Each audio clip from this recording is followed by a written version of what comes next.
De enorme tristeza el golpe que recibió en particular el radicalismo como partido fue enorme.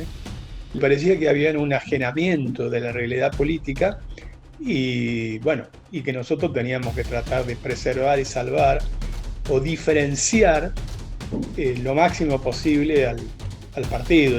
Y a nosotros nos costó muchísimo contener, retener mucha de la militancia que hasta ese momento se había identificado con lo que yo reivindico como lo mejor del radicalismo y en particular de la militancia popular de la provincia de Buenos Aires.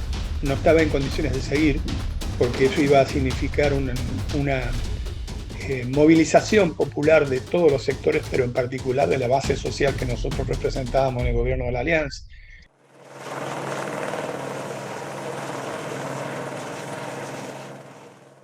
Al principio, Federico, me gustaría preguntarle, supongo que al principio hubo una gran expectativa con la llegada al gobierno de la Alianza, luego de 10 años de menemismo, con un apoyo popular muy fuerte y con mucho por delante por hacer. ¿Cómo recuerda ese momento de la Alianza gobernando? Sí, tal cual como vos lo evocás, con una gran expectativa. Vamos a contextualizar un poco para tener una idea, digamos, de qué estamos hablando.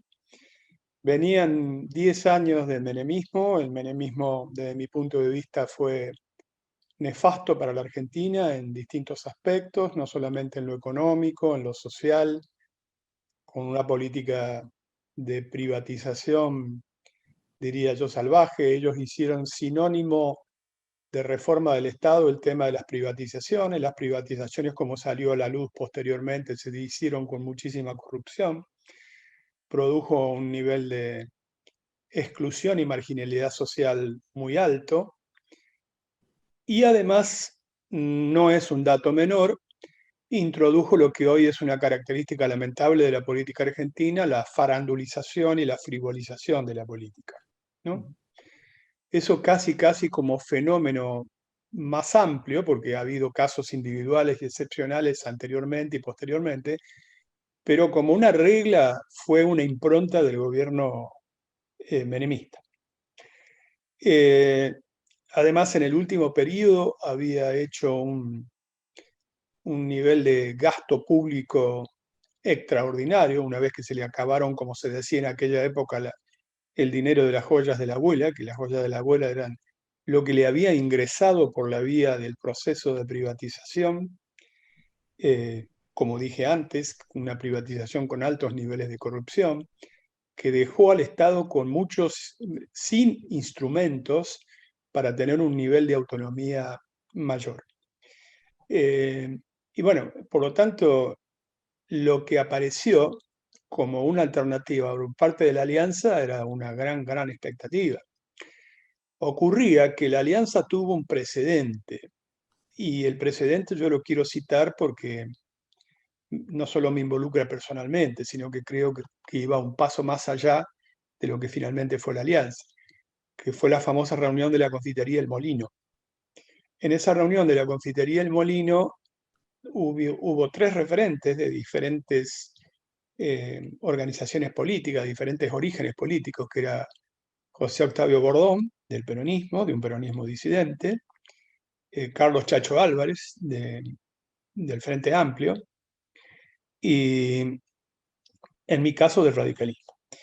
Entre nosotros incluso habíamos pactado que en caso de que alguno de nosotros se impusiera dentro de sus sectores internos, una especie de interna abierta para competir por la presidencia de la nación. Yo tuve un tema central que fue una de mis diferencias con el propio Raúl Alfonsín. Digamos que yo siempre prefiero que en el 99% de los casos Alfonsín tuvo razón, pero en esta vez tuve razón yo, que fue el famoso Pacto de Olivos. Eso me enajenó el apoyo de la estructura partidaria y hubo un acuerdo entre Alfonsín y Angelos, que habían sido adversarios en la elección interna, y tuve que competir contra Masachesi, que fue el postulante por el radicalismo, prácticamente con el apoyo casi exclusivo de la juventud, hicimos una muy buena elección, obtuvimos el 36% de los votos, pero no nos alcanzó. Eso frustró la posibilidad de esa elección interna abierta que íbamos a hacer con Chacho Álvarez y Bordón, que estaba pactada, porque obviamente el emergente que surgía por parte del radicalismo, con posibilidades de ganarle al menemismo, era el jefe de la ciudad de ciudad de Buenos Aires, que era Fernando de la Rúa. De la Rúa venía precedido de una buena gestión en la ciudad de Buenos Aires, con algunos aspectos claramente destacables, por ejemplo, en materia de educación, en materia de combate a la corrupción, en materia de seguridad también. Se recuerda, por ejemplo, cuando mandó a demoler el restaurante Fácil Lavalle en la Costanera y muchos otros episodios. Y por lo tanto, nosotros pensábamos en ese momento que De la Rúa era el candidato que podía poner en marcha una transición hacia un periodo que finalmente sí confluyera más a algún pensamiento afín y cercano a lo que fue la reunión de la confitería El Molino. ¿Eh? Y que esto era un paso obligado previo, ¿no? Por lo tanto, te diría que la elección fue una elección con mucha, mucha expectativa. Se ganó bien la elección. El primer gabinete que compuso De la Rúa era un gabinete, yo diría, bastante razonable. Estaba, entre otros, integrados no solo. Bueno, hay un tema también en el Frepaso que vale la pena destacar. Porque Graciela Fernández Meijido, que había competido en una interna abierta con Fernando de la Rúa y había sido derrotada, lo que habíamos acordado, incluso habíamos acordado por escrito, yo fui uno de los negociadores, así que lo sé muy bien. Del otro lado, uno de los que estaba en el tema del escrito, del lado de Frepaso, era Flamarique, eh, que el que ganaba encabezaba y el que perdía acompañaba como candidato a vice. En ese momento hubo un planteo de Graciela Fernández Meijide de no querer ser candidata a vicepresidente de la Nación, y hubo un buen gesto que yo debo valorar de Chacho Álvarez, que en ese momento se asumía como el líder del Frepaso, el líder político del Frepaso, a pesar de que la figura más popular era la de Graciela Fernández Meijide, y entonces él decidió ocupar el lugar de la candidatura a vicepresidente de la Nación, y Graciela Fernández Meijide entonces fue candidata a gobernadora en la provincia de Buenos Aires. De esa manera fuimos a la elección fue una elección que se ganó bien, lamentablemente por unos artilugios electorales, diría yo, no se consiguió ganar en la provincia de Buenos Aires, porque la elección, fuerza contra fuerza, la ganó Fernández Meijide. Pero en ese momento se permitía la suma de colectoras que hizo que el 5% que había obtenido fuerzas vinculadas, por ejemplo, a la UCD, a sectores muy conservadores, se le sumaran a Rucauf, que finalmente fue el que se hizo con la gobernación de la provincia de Buenos Aires. Eso fue un golpe duro, porque arrancar un gobierno sin el gobierno de la provincia de Buenos Aires, con la afinidad política y la sintonía política con el gobierno nacional, era complejo. Así que como primera respuesta te puedo decir, sí, existió una gran expectativa en ese contexto político, con estas pormenores que puedo analizar con algún detalle, y bueno, así es que empezamos en ese gobierno. Bien. En tren de ingresar en estas complejidades, digo, estaba el fantasma de la convertibilidad, por un lado, que sí, que no, que el apoyo de la ciudadanía estaba a mantener la convertibilidad, pero los indicadores económicos señalaban claramente que había que ir saliendo de esta convertibilidad, no se sabía bien, por lo menos hacia la gente, cómo, y creo que ese era algo que dialécticamente venía como empujando la situación política, y luego el primer gran problema, a mi criterio, que fue la renuncia de Chacho en el 2000, ¿no? Creo que fue en octubre de 2000, por ahí. A partir de ahí, una situación de cierta inestabilidad política se empezó a vivir, y quiero también irme en el tiempo a su propia renuncia como ministro de Interior en marzo de 2001. ¿Qué recordamos un poco de todo eso? Sí, bueno, vamos entonces en el orden causado, digamos, como se dice en derecho. El primer tema era la cuestión de la convertibilidad. La convertibilidad había sido un instrumento fantástico desde el punto de vista electoral para Menem y el menemismo, con Cavallo a la cabeza, porque había logrado detener abruptamente la inflación. Ahora, eso era, como se dice en la jerga, pan para hoy, hambre para mañana, porque la convertibilidad producía un abrupto freno de la inflación que hizo que Menem tomara oxígeno, porque Menem estaba en una muy mala situación hasta que apareció Cavallo con el plan de convertibilidad y le permitió consolidarse posteriormente en el poder. Pero en el mediano plazo, que era el plazo que ya estábamos viviendo nosotros al momento de asumir, era un corset, un claro corset a políticas de crecimiento, a políticas de desarrollo. Claramente, esto formaba parte de las discusiones. Mira, en una fundación que existía en la calle Corrientes, que presidía Nicolás Gallo, que fue ministro también de la Rúa, todo el equipo económico, que era un equipo económico, podríamos decir, de un tinte claramente progresista, cepalino, digamos, orientado a la cuestión de la CEPAL, de lo que habían sido la orientación de las enseñanzas de Previs, del propio Surruil, de muchos otros, encabezado por José Luis Machinea, pero también donde estaba Adolfo Canitrot, Pablo Gerchonov, etc. Dijeron que había tres escenarios. Un escenario muy duro, que era una política de ajuste muy fuerte por el déficit fiscal heredado de la época del menemismo. Una intermedia y una más laxo, pero que nos iba a llevar a una situación muy compleja. Se tomó el camino intermedio. Pero también allí, recuerdo que en esas primeras conversaciones antes que asumiéramos, ya comenzó a discutirse la cuestión de la salida de la convertibilidad. Eso tuvo luego una continuidad en un par de reuniones que se hicieron en Olivo con este mismo equipo económico. Y la verdad que la mayoría de estos economistas de mucho prestigio aconsejaban no salir de la convertibilidad en ese momento. Entre otras cosas por consideraciones muchas políticas. Es decir, la clase media argentina, que había sido la base de sustento principal del voto de la alianza, veía a la convertibilidad como un sinónimo de estabilidad, ¿no?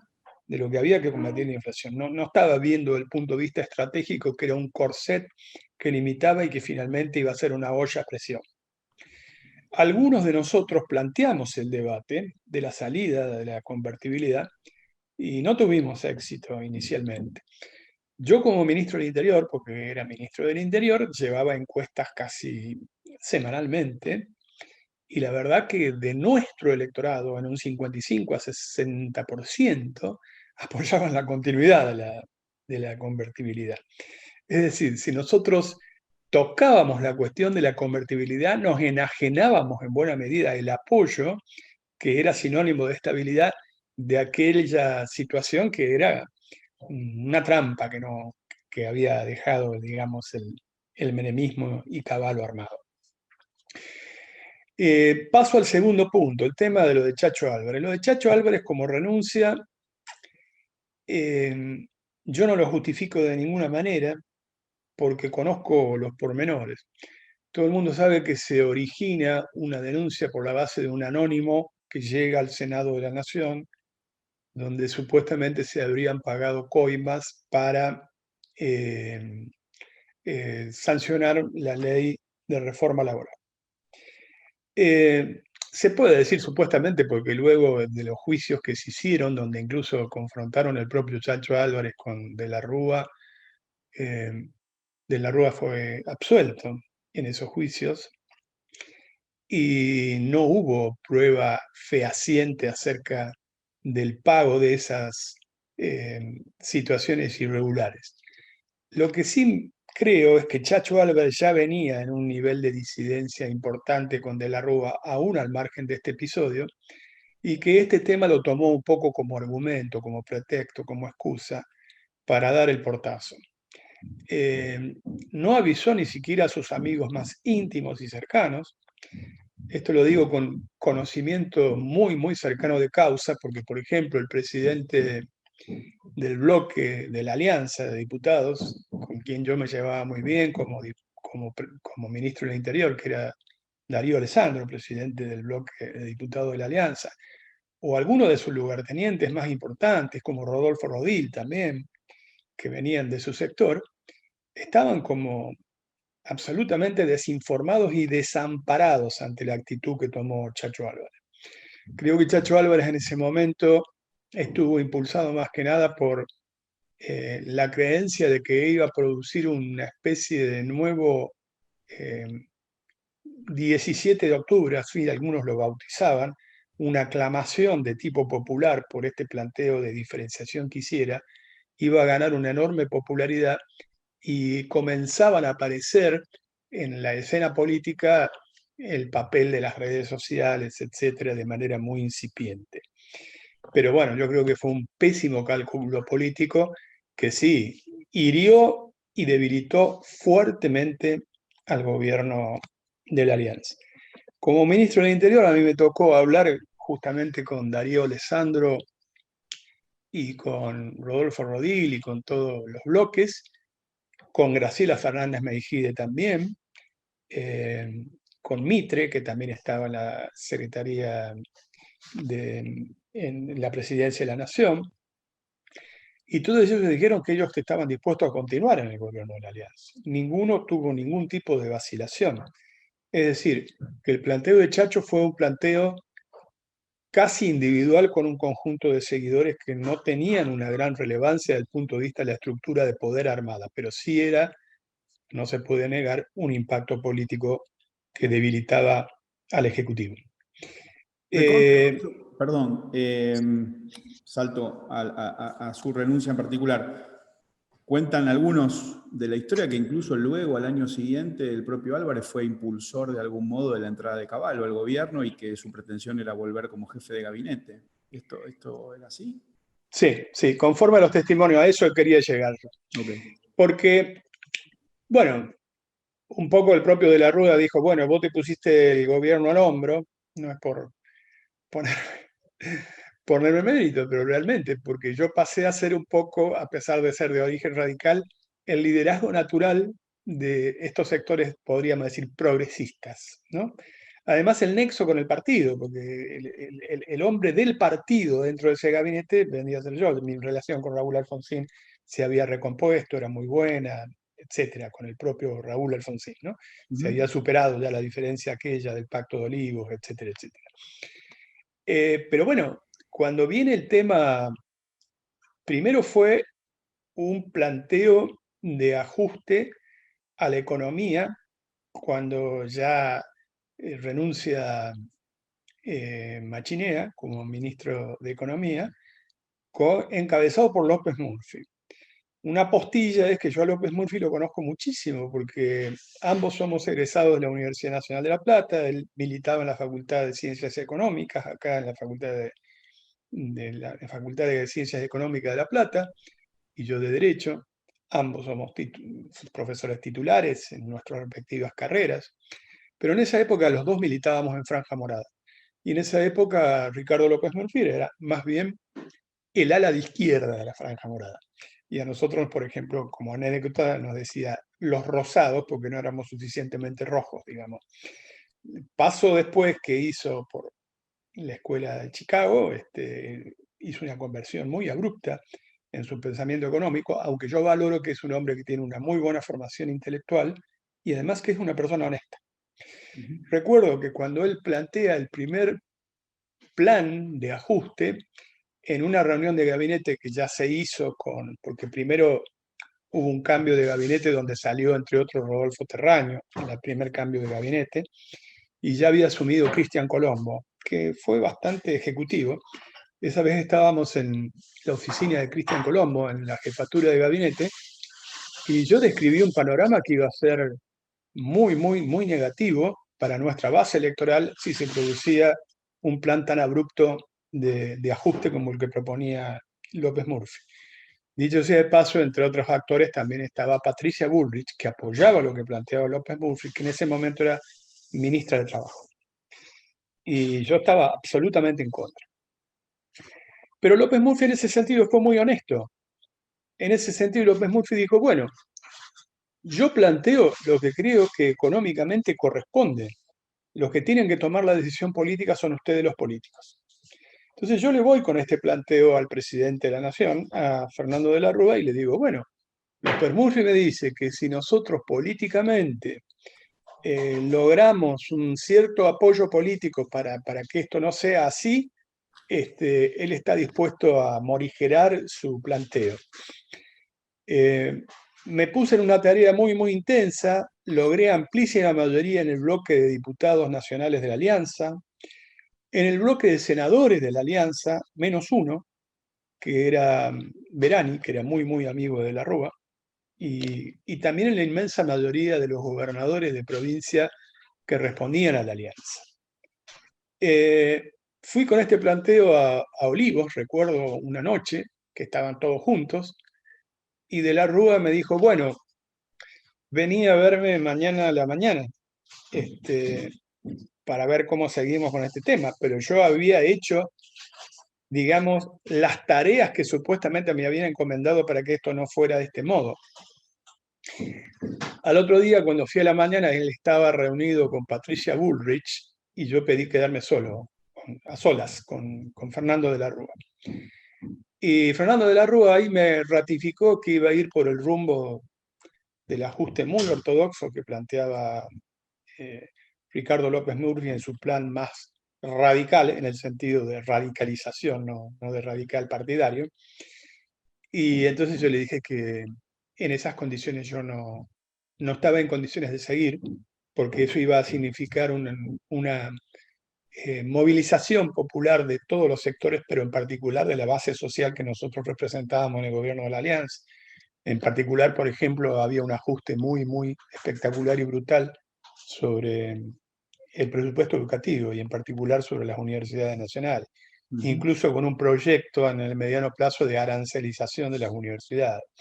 Eso iba a significar que, en mi caso como ministro del Interior, hay que recordar que en esa época el Ministerio del Interior tenía en su jurisdicción, en su competencia, las tres fuerzas de seguridad nacionales, la Gendarmería Nacional, la Prefectura y la Policía Federal Argentina.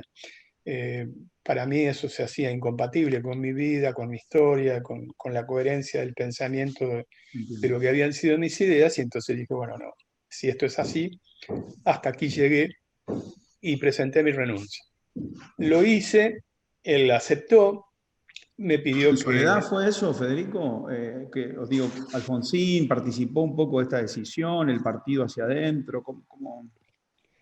No fue en soledad. El partido no aceptaba esto, porque además, en realidad todos veíamos que había una jugada del denominado grupo Sushi, que fue muy negativo, muy nefasto, que era, digamos, en términos de ajedrez, una especie de gambito, que era la cuestión de López Murphy para recalar en lo que ya era un secreto a voces, la llegada de Caballo, ¿no? Okay. Y es ahí donde se entronca con esta alusión que hacías antes.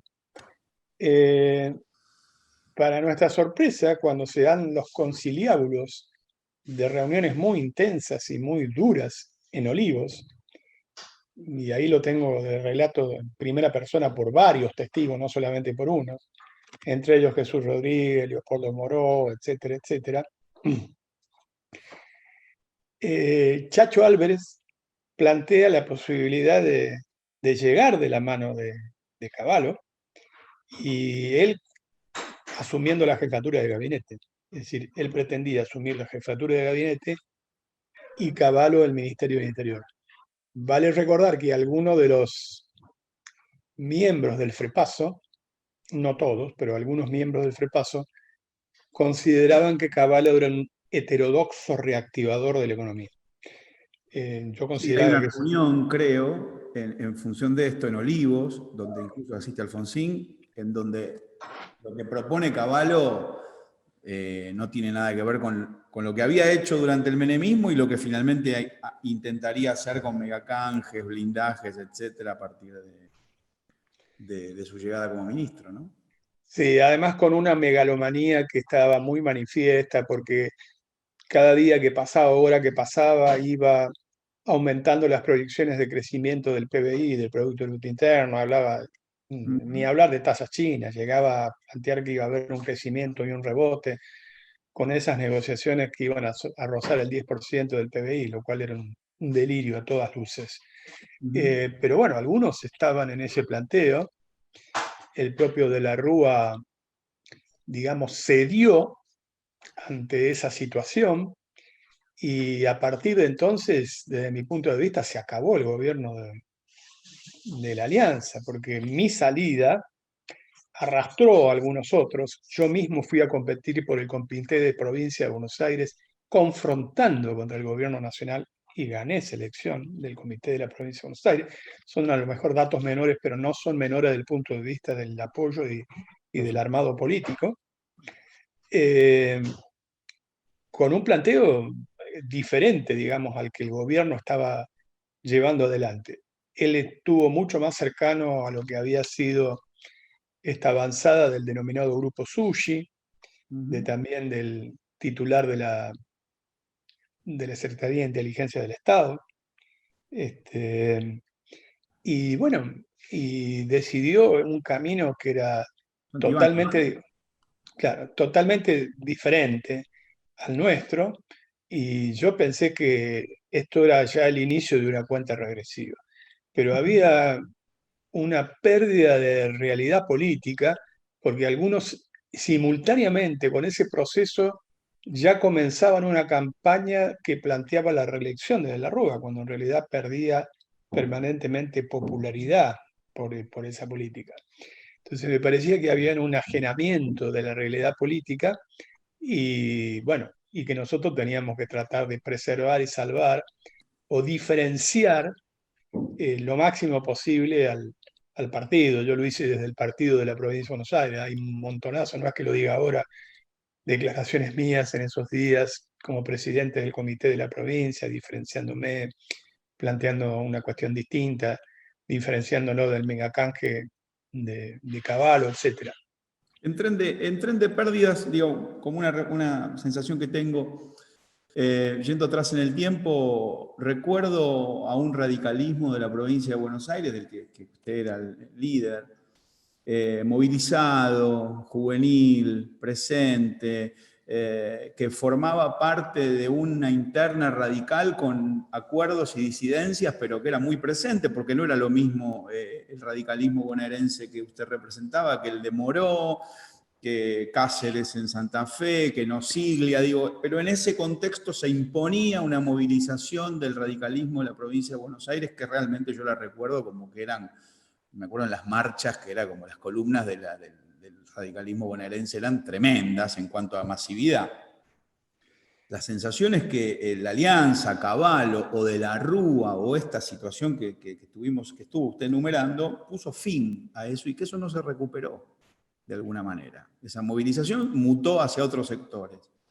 De cara al futuro, digo, con esa experiencia que lo tuvo tan protagonista, ¿qué podemos decir de eso? Sí, es muy cierto, pero hay que ir un pasito antes. En realidad, el ejercicio de la movilización y de la militancia se origina en lo que se conoció como un fenómeno político extraordinario en la época de la dictadura militar, que fue la llamada Junta Coordinadora Nacional de la Juventud Radical. Una vez tuvimos una sintonía de militancia contra la dictadura muy, muy fuerte entre los principales referentes de la coordinadora.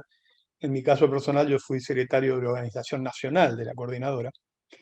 Eh, Y bueno, por ejemplo, los principales referentes eran Cotino Siglia en Capital, el Changi Cáceres en Santa Fe, en mi caso en la provincia de Buenos Aires, donde teníamos un poder territorial fenomenal, con intendencias muy fuertes, con prácticamente el 90% de la militancia juvenil y de Franja Morada. Eh, y por lo tanto, efectivamente, se fueron dando las vertientes, que ya empezó a llamarse coordinadora de la provincia, coordinadora de capital, coordinadora de Santa Fe. Eso después, cuando el tema coordinadora se fue diluyendo, sin embargo, esa impronta continuó. Esto que vos haces referencia, evocás, era así, las columnas de la coordinadora de la provincia de Buenos Aires sobre lo que era nuestra militancia eran populares, eran multitudinarias, y las otras estaban mucho más sesgado a lo que finalmente fue lamentablemente un camino de involución que luego no logró recuperarse y que fue captado, como pasa siempre en política, por otros sectores políticos. Bueno, yo creo que el colapso del gobierno de la Rúa, que era para muchos de nosotros como un final anunciado, produjo digamos, un desencanto masivo y a nosotros nos costó muchísimo contener, retener mucha de la militancia que hasta ese momento se había identificado con lo que yo reivindico como lo mejor del radicalismo y en particular de la militancia popular de la provincia de Buenos Aires. Bien, llega el final de ese trágico 19 y 20 de diciembre de 2001 con 30 y pico de muertos, con represión, con un descontrol absoluto, con las teorías X del peronismo conspirando, sí, el peronismo conspirando no, etcétera, etcétera. Esa semana luego Rodríguez, bueno, hasta que llega Duhalde en enero de 2002. Pero yo, como cierre, Federico, le quería preguntar qué recuerda particularmente usted sobre su 19 y 20 de diciembre. Bueno, una enorme tristeza y decepción, porque yo había formado parte de un proyecto que se estaba eh, yendo, que se estaba evaporando, eso era así. Pero sí recuerdo como alguna cosa que recibí un par de llamados del propio gobierno. Recuerdo que cuando a mí me sustituyeron en el Ministerio de Interior fue Mestre, y un poco el gobierno estaba al garete, no sabía cómo actuar en esos días. Recibí un llamado de Juan Pablo Bailac para pedirme consejo, incluso para si yo podía ir nuevamente a la Casa Rosada a dar alguna, alguna asesoría en esta materia de cómo se iban dando los acontecimientos ya en plena crisis. Y yo la verdad que di alguna, simplemente para evitar males mayores, alguna orientación, pero sin inmiscuirme, porque yo ya no formaba parte de ese proyecto político y no me parecía justo que me pidieran ya sobre el colapso de un gobierno que no tenía nada que ver con lo que nosotros habíamos planteado, que yo me involucrara en los últimos tiempos en esa situación de crisis para mí irreversible. Sí, fue de enorme tristeza. El golpe que recibió en particular el radicalismo como partido fue enorme. Le costó, le está costando, todavía le está costando muchísimo recuperar su identidad, recuperar sus orígenes, recuperar su identidad nacional, popular, orientado a los sectores laicos de la sociedad, progresistas, etc.